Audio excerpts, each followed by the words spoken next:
Bonjour et bienvenue dans cette nouvelle vidéo. Alors aujourd'hui bien je vais aborder la notion de graphique et notamment ici un graphique à bulles. Donc ici c'était parce qu'on n'en voit pas souvent. C'était ici pour savoir comment choisir un graphique à bulles et non pas un histogramme ou une courbe, tout ça. Donc ici l'avantage avec l'histogramme à bulles, c'est qu'il va vous permettre de lire assez facilement vos données, et notamment quand on a deux types de données différentes à représenter dans un graphique. Et notamment on va parler souvent de proportions. Donc quand on va utiliser ici là le graphique à bulles par rapport ici à un histogramme qui vous permet ici de comparer plutôt les données. Là voilà, j'ai ici des choses à évaluer proportionnellement, donc on va plutôt privilégier les diagrammes à bulles. Vous allez voir, ça va être assez simple à lire surtout. Alors à construire peut-être un peu moins, mais à lire certainement plus. Ici j'ai pris un exemple, vous allez voir, hein, ça va être assez simple. J'ai pris notre système solaire où là j'ai mis donc nos 8 planètes. Et ensuite, donc, je leur ai mis ici la distance entre le Soleil et voilà, entre le Soleil et les planètes, 1 million de kilomètres évidemment. Et ici, le diamètre de chacune des planètes pour savoir laquelle est la plus grosse par rapport à l'autre.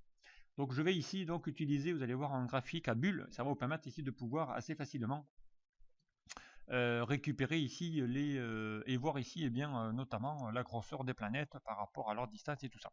Vous allez voir que ça va être assez simple à lire.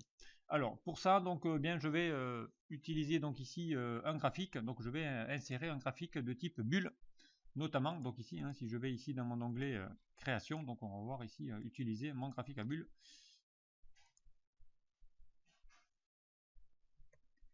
Alors, et vous allez voir que les graphiques à bulles, donc attention, quand on va essayer de prendre ici les données, vous allez voir que bien en fonction, hein, ça va pas vraiment marcher. Exemple ici, hein, je vais faire un petit test donc de ce qu'il ne faut pas faire hein, quand on veut créer un graphique à bulles.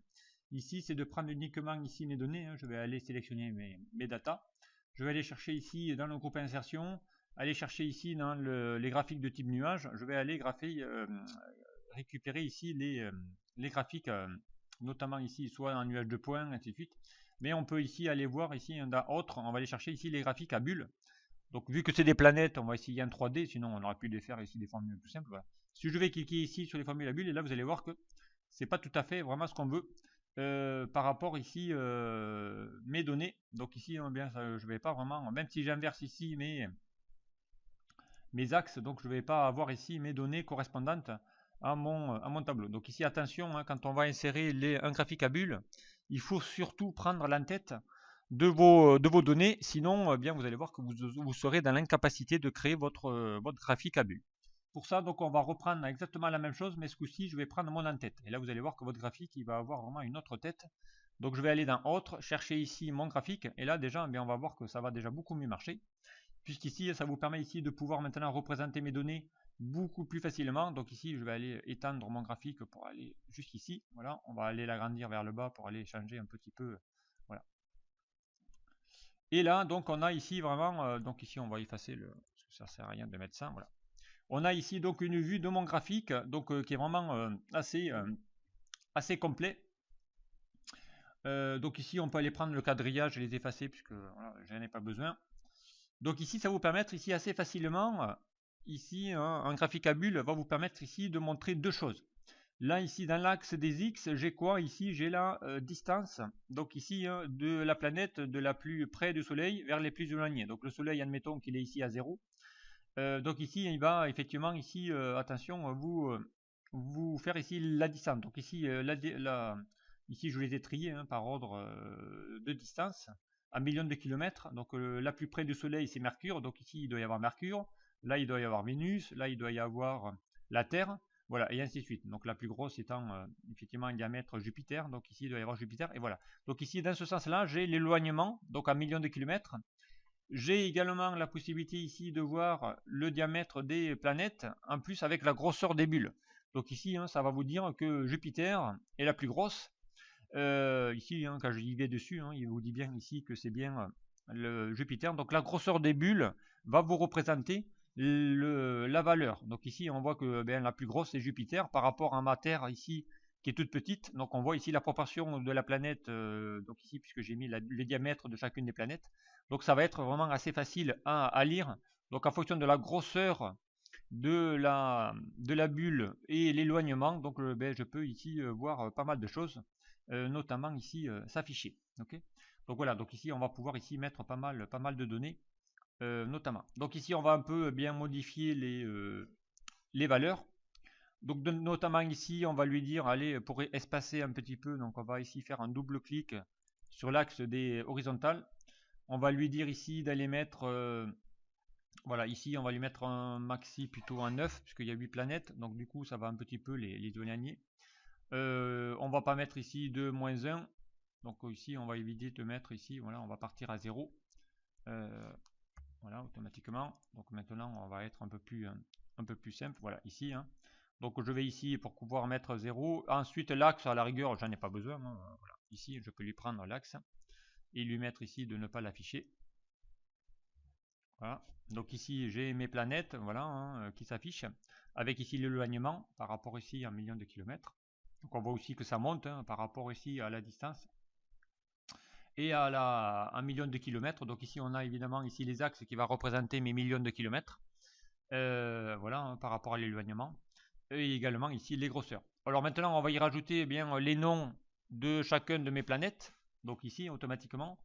Donc ici pour mettre ça, donc on va aller lui rajouter ici, lui mettre ici eh bien, des étiquettes. Voilà, hein, donc ici on va aller lui mettre des étiquettes de données. Donc on va le mettre pourquoi pas à droite. Voilà. Ici donc il va vous afficher les étiquettes, mais ici le nombre de kilomètres, donc un million. Hein. Moi ce que je veux c'est pas y afficher ici des kilomètres, je vais y afficher le texte, donc le nom de la planète. Donc ici je vais faire sur l'étiquette, je vais les sélectionner, je vais faire un double clic. Alors attention parce que je vais le faire ici sur tous. Voilà. Donc ici je peux faire voilà, un clic droit plutôt pour mettre en forme les X. Et là je vais lui dire d'y afficher non pas les valeurs Y, mais les valeurs X.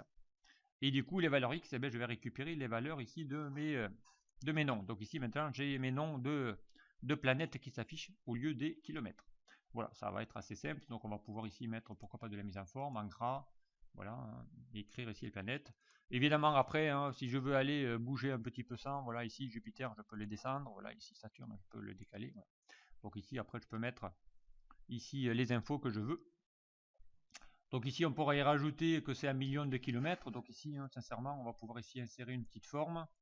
Voilà, on va se mettre ici un petit label et on va mettre ici 1 million. Voilà. 1 million de kilomètres. Ça serait quand même beaucoup plus sympathique de mettre ça directement. Voilà, 1 million. Voilà, comme ça ici on aura au moins l'info qui va être ici affichée. Donc on va réduire un petit peu la police. 1 million, voilà, comme ça on va savoir ici que c'est des millions. Et ensuite, bien pourquoi pas, hein, on pourrait encore améliorer hein, encore notre graphique en lui mettant ici non plus que des bleus, mais mettre une couleur différente pour chacune de mes planètes, et notamment pourquoi pas sa photo. Exemple, si je vais ici dans internet, on va essayer d'aller de chercher des clip art. Alors on va aller faire ici Jupiter, on va voir s'il trouve des planètes. On va faire Jupiter, on va faire juste un exemple, hein, on va pas tous les faire. Jupiter sur Bing Internet, on va aller voir s'il trouve quelque. Voilà, on en a ici. Donc on va prendre par exemple ici celle-là. Hein. Je vais insérer ici cette photo. Voilà. Donc il va insérer ça sur ma feuille. Voilà, la voici. Ici, donc évidemment elle va se mettre en grandeur nature, donc ça va être un peu beaucoup. On va essayer de la réduire. Voilà. Allez, on va essayer de la réduire ici. Bon, on va réduire par là, ça sera peut-être plus simple. Voilà. On va réduire l'image. Donc du coup, il s'en est mis plusieurs, je crois, il s'en est mis 2. Voilà, donc on va aller réduire. Allez, pour aller plus vite, on va faire ça. Voilà. Donc ici, il y en a mis une en trop. Voilà. Ici, on peut lui dire hein, d'aller réduire mon image. On va lui enlever le fond noir. Donc ici, je peux aller lui dire d'aller supprimer l'arrière-plan. Donc on va essayer de réduire ici pour chacune. Voilà. On va juste garder la planète. Rotation de l'arrière-plan, c'est un outil sur Excel qui marche voilà, en moitié. Donc ici on va voilà, réduire. Je prends ma photo, je vais je vais la copier. Donc je vais dans l'onglet accueil, je la copie, je me mets ici à la place de Jupiter et je lui dis ici de la coller. Et comme ça à la place de la photo, hein, maintenant la photo je n'ai plus besoin. Donc ici je peux y mettre Jupiter. Bon évidemment ça va décaler un petit peu les étiquettes, mais c'est pas grave, après je replace. Voilà. Donc ici j'aurais pu mettre les photos de chacune. dans chacune des planètes pour aller représenter. Voilà ici comment aller représenter assez facilement. Donc ici, on va mettre après, pourquoi pas, ici on va mettre aussi un gris. Voilà, pour aller représenter mes données. Voilà, donc ici, comment aller utiliser un graphique à bulles. Et là, on voit vraiment assez facilement comment ici lui mettre ici les données. Voilà, Mars, c'est plutôt, on parle souvent de planète rouge. On va essayer de mettre un format plutôt ici. Voilà, pourquoi pas. Voilà, donc la planète bleue, on va laisser bleu. Vénus, je ne sais plus de quelle couleur c'est. Voilà, bon, on remettra après les couleurs que vous voulez automatiquement. Voilà, Uranus, je crois qu'elle est bleue. Saturne, je sais pas. Donc voilà. Donc après, on pourra essayer d'aller mettre Saturne avec les anneaux. Hein, pourquoi pas aller chercher son image avec les anneaux et le mettre à la place ici. Voilà, donc ici, juste pour vous, voilà, ce petit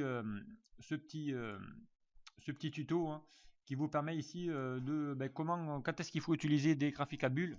Donc là, on voit vraiment ici par rapport à la Terre, donc bien on est proche du Soleil par rapport à Mars. Donc plus on s'en va vers la droite et plus on s'éloigne du Soleil. Voilà, et la grosseur des bulles représente le diamètre de la planète. Donc ici, on voit que la Terre est toute petite, Mars est encore plus petit. Par contre, Jupiter, Saturne et tout ça sont vraiment plus grosses. Voilà. Voilà ici comment représenter des données assez facilement en utilisant un graphique à bulles. Voilà, ce tuto est maintenant terminé. Merci de m'avoir suivi et puis à très vite.